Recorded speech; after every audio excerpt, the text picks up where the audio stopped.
Here we go.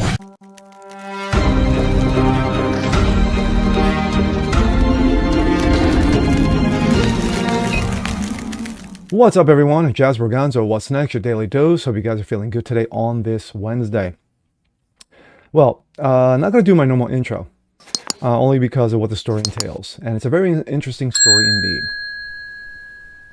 And I started reading into this, give or take, about spring, early summer last year. Picture this. You work for Washington, for the federal government, say the FBI, and you come across something that doesn't sit right with you. You know, you're doing your job as you normally do. You're doing your investigative work and what have you. And you come across something that makes you scratch your head. And you're like, you know what? Something doesn't sit right with me. So you start talking about it. You know, you make a couple of contacts, you make a couple of phone calls. You start to ruffle little feathers. And then you're called out on it. You and not just yourself, but you and a few others are called out on it. You're called out on the carpet. And then you're relieved of your duties. Yes, released of your job. So then what do? Well, since you did what you did, I'm just going to come out and blow the doors open. So you whistleblow. You get in front of Congress. You make a huge stink about it. And then comes a new administration. New administration comes in and says, we see what you did. We like what you did. We're going to bring you back. Full benefits, insurance, back pay, what have you. We're going to make sure that you get your jobs back, all of you, like nothing ever happened. And then you wait. And you wait some more. And you wait some more after that. And nothing happens. Gee, I wonder why. So now this is where our story begins.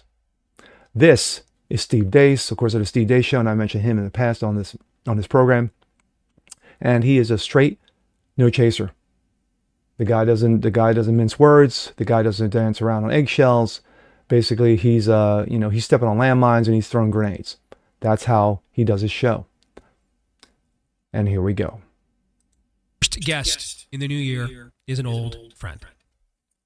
FBI whistleblower Steve Friend joins us here today on the program. Brother, it is good to see you, brother. Happy New Year to you. How are you?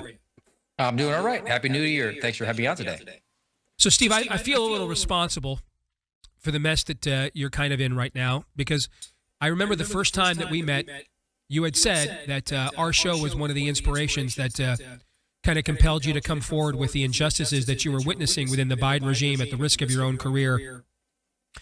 And so talking to you today about this is going to risk some of my own relationships and friendships in that regard. But I've always made it a point in the history of this show to put the truth first, and I'm going to continue to do that. And I just, I couldn't have guys like you get at least somewhat inspired by the things we say on the show, and then when the heat gets dialed up, just kind of leave you on the side of the road, which apparently some other people are going to do, but I'm not going to be one of those people. But I do want to know, brother, what has truly transpired here, because I was notified on August the 27th by both the director of the FBI and then personally I was notified by Senator Charles Grassley's office, who he oversees the committee that oversees the FBI in the Senate, that you and several others were going to be reinstated now by the new regime. And then we waited and waited and waited for what does that look like? How is that formalized, crystallized? And we never received any news. I received news right before Christmas that you have been fired by the FBI. And I want to get into all of that, okay? All right? But I want to start at the beginning. And I want people to be reminded of who you were and what you did. So who were you in the FBI, and for how long, and what did you do there? Well, I was a special agent from the FBI from 2014, about 7 years out in your state of Iowa. It was my home state of Iowa, investigating violent crimes and major offenses on Indian reservations. Transferred to my current location right now, Daytona Beach, Florida, in 2021 to investigate crimes against children, child exploitation, kiddie porn, human trafficking sort of cases. Was then reassigned to the most important, highest priority case in the history of the FBI, and that was January 6th investigations, primarily as part of a joint terrorism task force focusing on domestic terrorism in 2021, and then became a whistleblower 2022 when I saw that the way that those cases were being handled or mishandled outside of the policy, and really weaponizing the processes to go after American citizens, and embraced your show's motto. Let's find out. At the time, that was the motto, and I really wanted to press that all the way. Let's find out who's really a true patriot, who's somebody who's willing to take their oath seriously. And what I found was that so few people who are currently in the employ of our federal government, in the employ of the FBI, were willing to actually stand by my side when I brought forward my concerns to Senator Grassley, Senator Ron Johnson, Senator Dick Durbin, as well as Jim Jordan. And that resulted in my ultimate suspension and eventually having my security clearance suspended and permanently revoked. Testified to the American people in front of the House Select Committee on the Weaponization of the Federal Government in May of 2023, and kind of was in limbo, awaiting to see if there was going to be a change at the top, because the Biden administration, the Merrick Garland DOJ, the Christopher Wray FBI had no interest in actually standing by FBI whistleblowers. And that took us all the way into 2024, when I had an interaction in September, heading into the presidential election, when Kash Patel invited me to come out to Las Vegas and be part of his Government Gangsters film premiere. Now, to that point, I'd had some interactions with Director Patel. His foundation, Fight with Cash, had given me and my family about $10,000. Now, in the aftermath, I found out that his foundation raised about $1.3 million on the backs of whistleblowers and gave out about $60,000. So at the time, though, I didn't know that.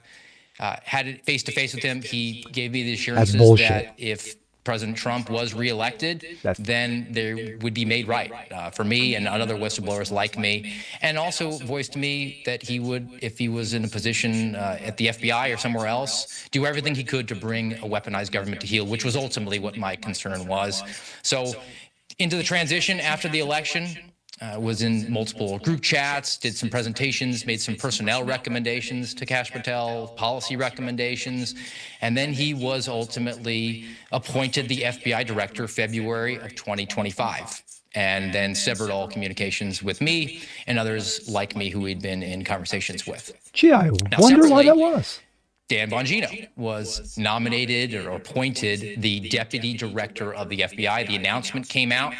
And while he didn't actually get sworn in until March 17th, 2025, it was a few weeks before that his name was circulating in the media.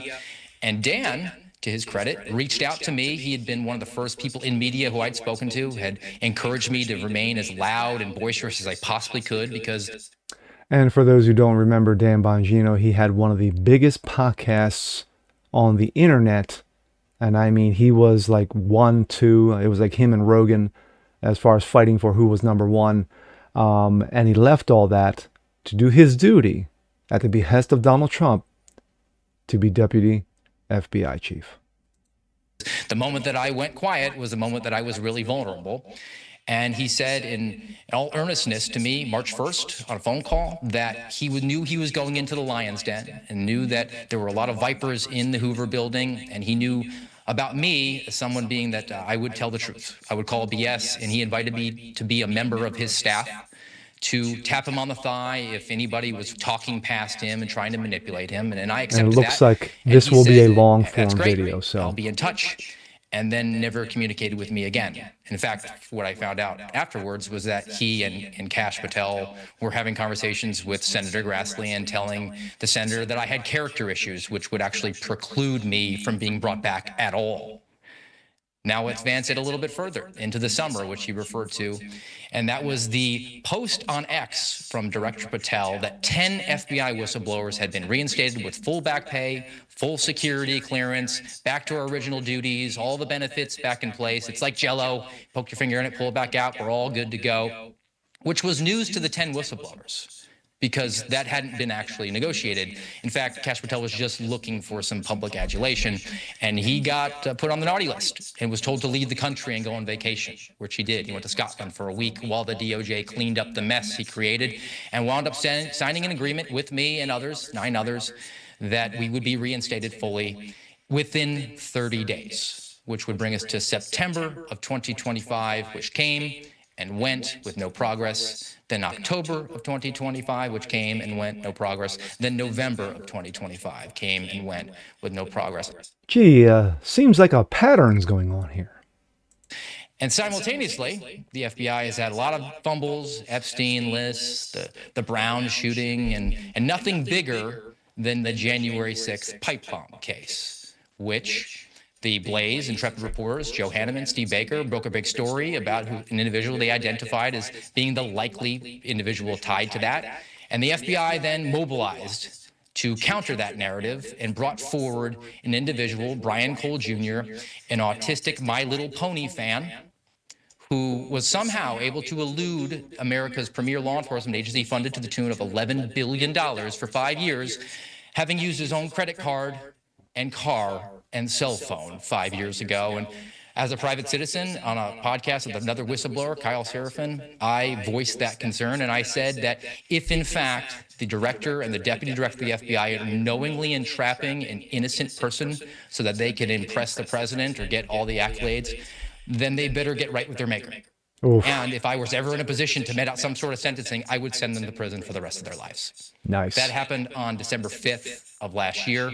And that's when things really kind of took a violent turn in the multiverse that we're in right now, when my attorneys from Empower Oversight, which represents itself to be a nonprofit organization that supports whistleblowers, but really Jason Foster, Tristan Levitt, those attorneys are former staffers for the Chuck Wagon, Chuck Grassley, and they just bring him fresh meat.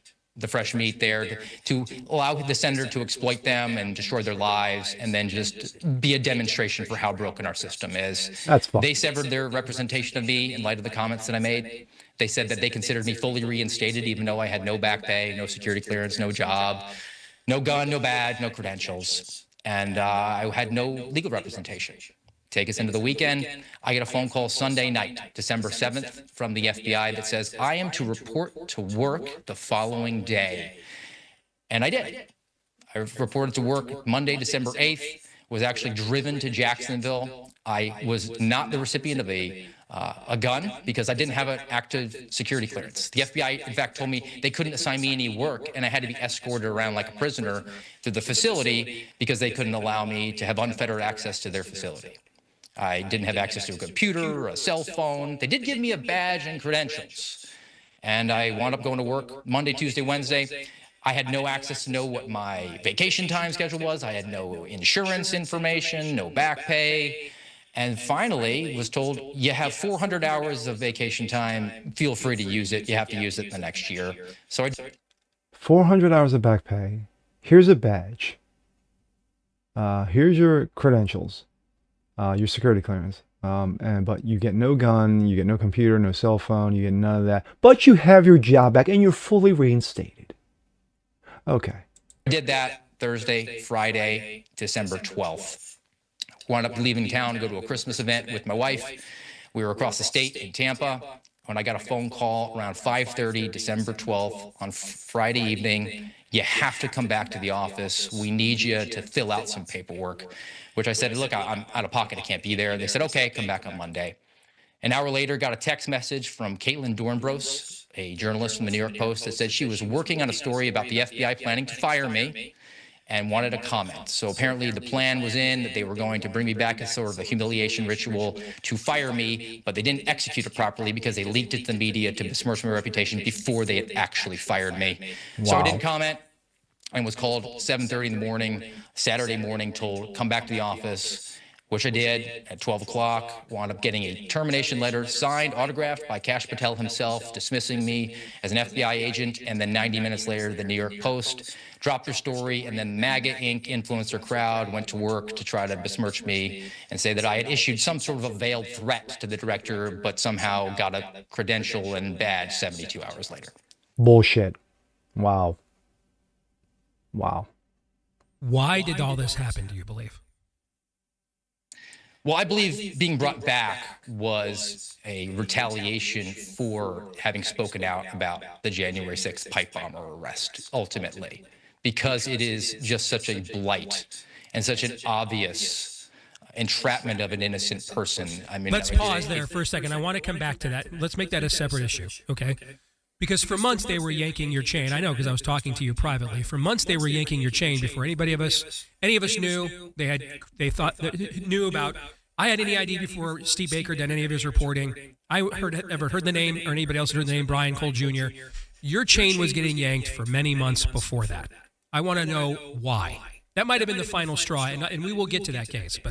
But why? Why until that moment were you still getting your chain yanked? What do you believe the character concerns were that they were alluding to Senator Grassley's office? Because I'm going to ask. I'll ask the senator myself.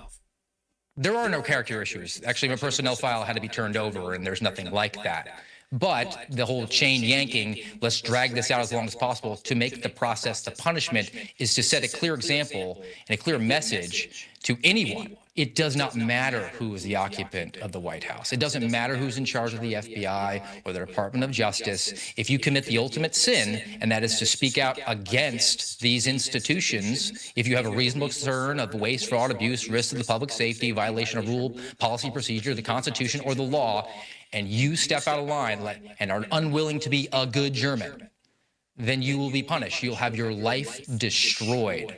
I mean, we're coming up on over 3 years, Steve, of this entire ordeal. I never wanted this. I was a cop. I was an FBI agent who just wanted to go after pedophiles. I coach 8 and under flag football. I'm a regular person just like anybody else. And I have just embraced the situation I'm in. I've come across my Isaiah 6:8 moment. Whom shall I send? Send me. That's not me jumping out of my seat, raising my hand to want to do this. It's just recognition of this is the hill that I'm on. But the message was sent to me and the few others like me that we were the problem. It's just far easier to remove you, and let's just get back to business as usual, because the institution is forever, the status quo is forever. Exactly. Everyone in my audience right now believes that about the people who used to run the store. All right? They're going to have a very hard time believing that about Kash Patel, who his entire claim to any kind of fame whatsoever is working on these kinds of stories for Senate investigators. They're going to have an even harder time with somebody like Dan Bongino, who, along with Mark Levin, basically broke the entire FISA illegal spy tampering warrants on the Trump campaign story. I mean, that's what turned Dan into an absolute superstar in our business, was the work that he did, the landmark work that he did on that. The interactions that you had with Dan upon him beginning to embark upon the job as deputy director of the FBI, those would be right in line with what everybody, all of us who listen to his show, know him, admire his work, right? So people are going to be, Steve, they're just going to have a hard time believing Dan left behind a multi-million-dollar business, all right, when he could have, that he didn't have to, could have just stayed right where he was, made a ton of money, doing all the same shows, and left it just to go in there and grab his ankles for the spirit of the age, and sell out people like you and the rest of these whistleblowers. They're just going to have a hard time believing that. What would be the motivation for that? Yeah. What would it be? Well, I think in Dan's case, he went in with earnest intentions and wanted to actually fix the problem. The FBI Hoover building, the people who were occupants there, they were not removed. They were. Isn't that usually how it is? Is that when you venture into something, especially in the politics, and you're good-hearted, you're kind and what have you, and you just want to do right, whatever. But the fact of the matter is that the institution is so corrupt, is that those surrounding you are so corrupt, that Congress is so corrupt, that eventually one or two things are going to happen. Either A, you're going to, play along to get along, or B, we're going to make an example out of you. Wow. We're not demoted or removed from that. They are experts at doing one thing, and that is insulating leadership, bubble wrapping them, and preying on their vulnerabilities. Now, from my perspective, I think Dan Bongino's giant vulnerability is that he is concerned going into the FBI about being blamed if something goes wrong. Because maybe he looked down and said, look, if something bad happens, if a terrorist attack occurs in New York City or Washington, D.C. or Chicago, I'm going to be blamed for that because I'm a rank amateur in the eyes of the rank and file in the FBI or the news media. And so he was bubble wrapped and distracted entirely from doing his actual job as a deputy director. The deputy director is the chief operating officer. They're supposed to implement the vision of a director. But instead, Dan even talked about it in his interviews, the things that he was doing all the time. He was sitting around in these meetings that were being called. Well, you're the deputy director. Why aren't you the one calling the meetings? And he was dealing with 100 level 10 things every single day. Who's putting those level 10 things on your desk? He's being briefed on these cases every single day when he is 13 levels of bureaucratic red tape above an agent working a case. That's not his job. He's supposed to trust the people who are trained and experienced and bring forward those effective investigations. And he was distracted. And because of his vulnerability, he let himself be believed by the very same people that he cautioned me about when we had our conversation and said, I know that they're there and they're going to talk past me. I need somebody to be a North Star in this situation. And they were able to manipulate him before the truth got to his ear. Of course. And if anyone who saw that interview between Kash Patel and Dan Bongino interview with Fox News, you saw that both of them looked like deer in the headlights. Dan looked like a mugshot. Dan was sweating, especially when the whole thing with Epstein went down. Dan was sweating. That's exactly, yeah. If you saw it, then you know. What about Kash then? I mean, ultimately, he's the one calling the shots, right? He's sitting in the captain's chair. So what about him? Listen, there's one person in this arrangement. You had already lost everything. Most people still did not know what a Kash Patel was. The one person, and most of you, Kyle, the entire team of whistleblowers, you guys had already lost your livelihoods. You guys had already lost. You're trying to get your honor back, right? And Kash was just kind of a name known that a lot of people didn't know. The one person with something to lose in this entire thing. Grassley's going to be a senator long after you and I are dead, Steve, probably. All right, we're going to prop him up beside the jukebox till he dies. Okay, yeah, like Weekend at Bernie's. But the one person with something to lose here is Dan, because he left an empire behind to do this, and Dan's instincts were right. If he goes there and he sucks, it's going to be really hard to go back to that empire when this is over, right? So.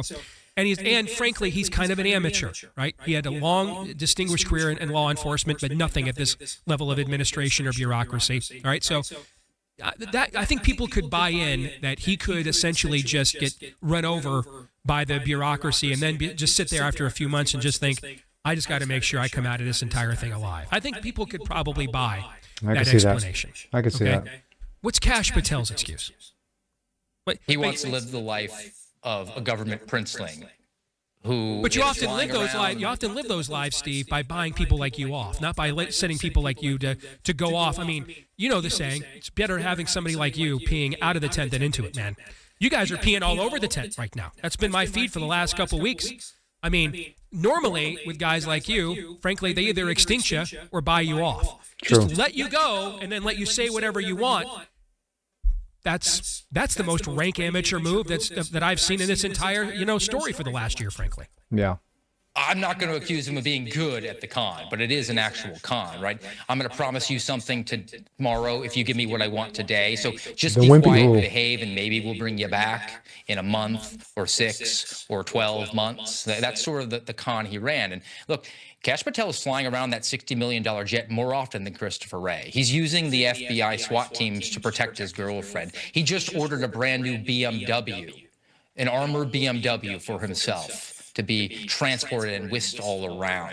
He even said in the immediate aftermath of being nominated and confirmed to be the FBI director that, he jokingly said, I have terrible business acumen. This was the only way that I was going to be able to fly a private jet. I mean, there's a little bit of truth there, maybe a Freudian slip. He's taken somewhere in the area of 8 or 9 vacations. I think that the job, and what your audience should know, the job of the FBI director is not difficult. The job of the deputy director is extremely hard.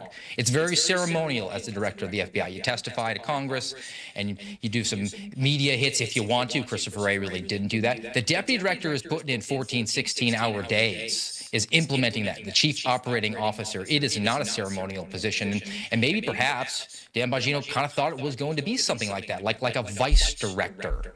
And when he got in there, he was exhausted. You could see it on his face and in the comments that he made. And he was then primed to be manipulated by people who are careerists, career bureaucrats who will do whatever is required in order to protect and defend the institution of the FBI that they have bet their entire lives on. That is their cushion that they're going to land on. That when they finish their career in the FBI, they're going to make sure the FBI finds them that next retirement gig, or their reputation entirely depends on it. They cannot allow anybody to come in and alter the function of the bureaucracy because it risks their entire future. What's next for you guys? Well, you're sort of looking at it. I mean, I've reset my entire home office here. I'm just kind of taking an opportunity to set up a podcast for myself called the American Radicals Podcast. I go out there and talk about government weaponization.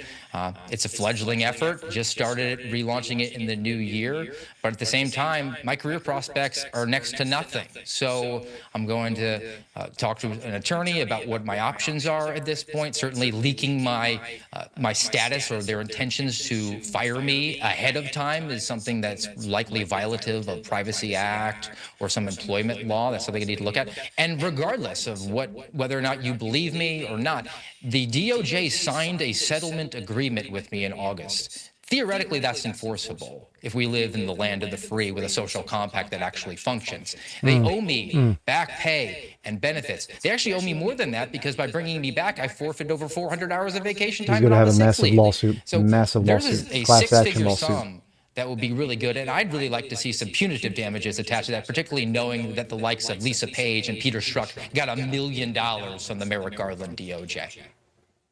Wow. Did Epstein kill himself? Well, I don't have access to the video, but I do not believe the narrative that came out about that. Based on the video that they released to the public, like our Jason Buttrell didn't buy it earlier last year, for example. Do you think Epstein killed himself? No, I do not.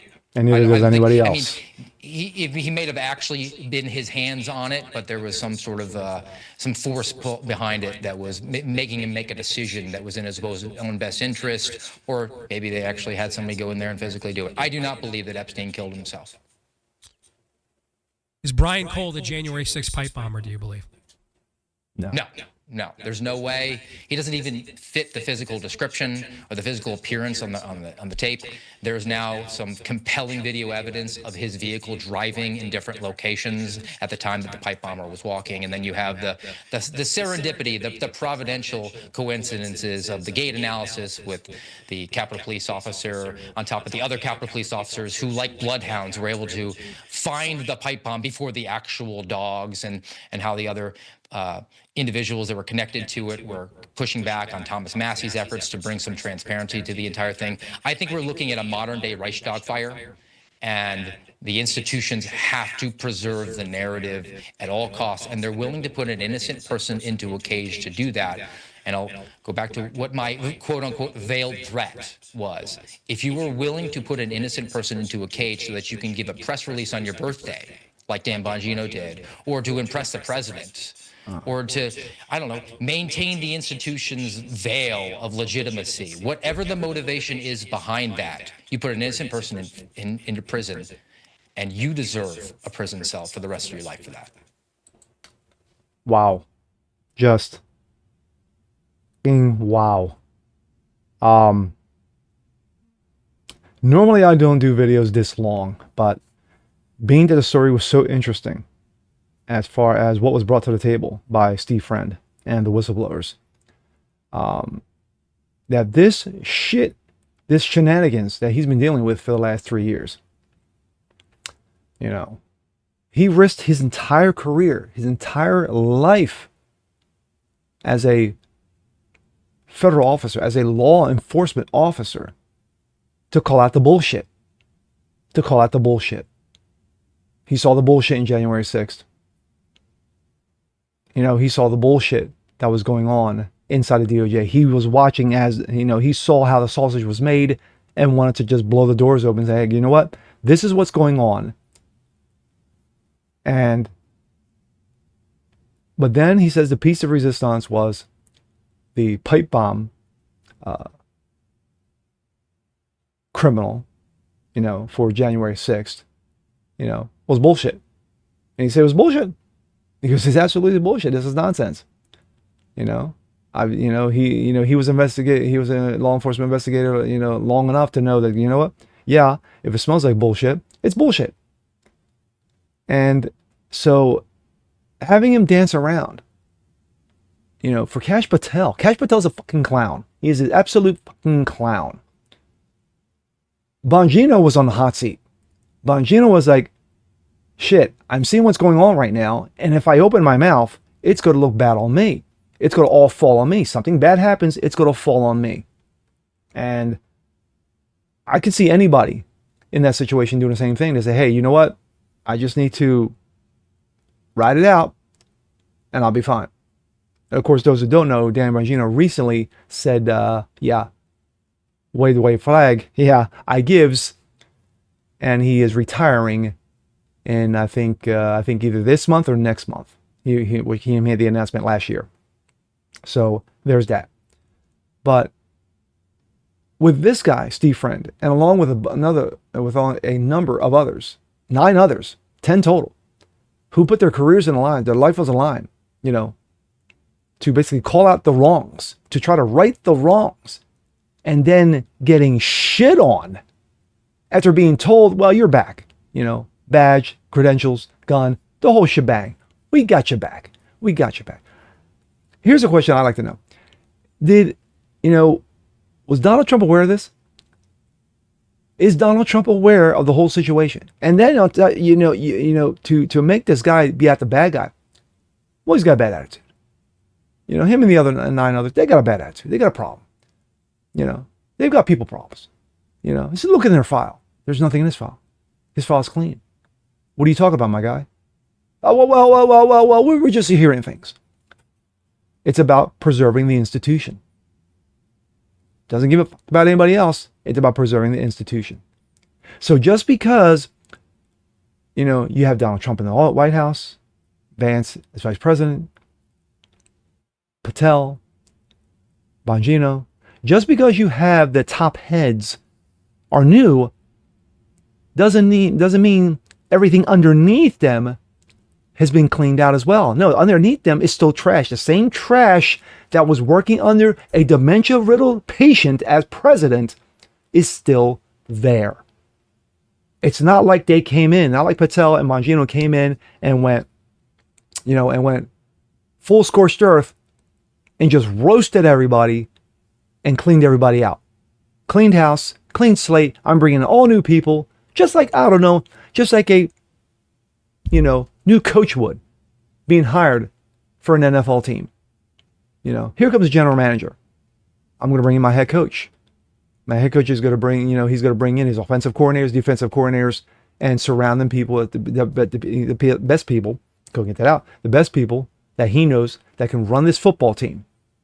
I'm going to make good draft picks. I'm going to make good trades. This is what a general manager does.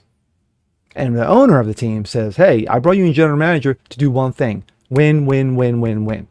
Bring in the right people that can help me win and help this team win and get to a championship. That's what you do. But in politics, whole different story. If Trump said, hey, I got you, Cash Patel. Cash Patel goes, okay, I got you, Dan Bongino, excuse me. Okay, do what you need to do. No, that's not how it works.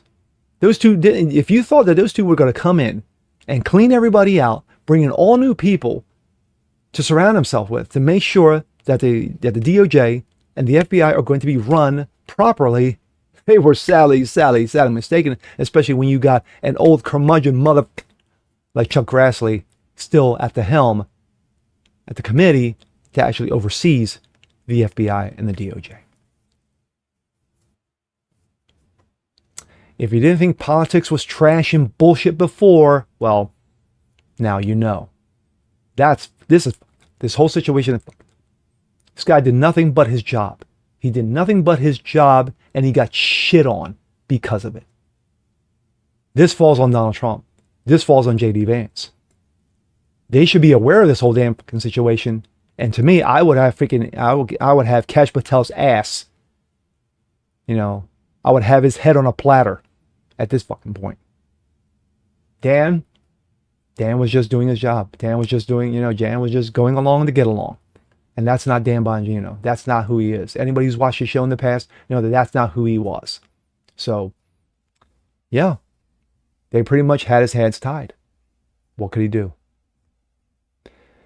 Well, With that being said, I'm Jazz Berganzo. This is What's Next. Want to see more like it? Please leave a comment below. Like it, share it, subscribe to it, hit the notification bell so you guys know it's a thing. Continue spreading the word about the show. Appreciate you guys watching. As always, I know it went a little long, way longer than I thought it would, but the story had to be told.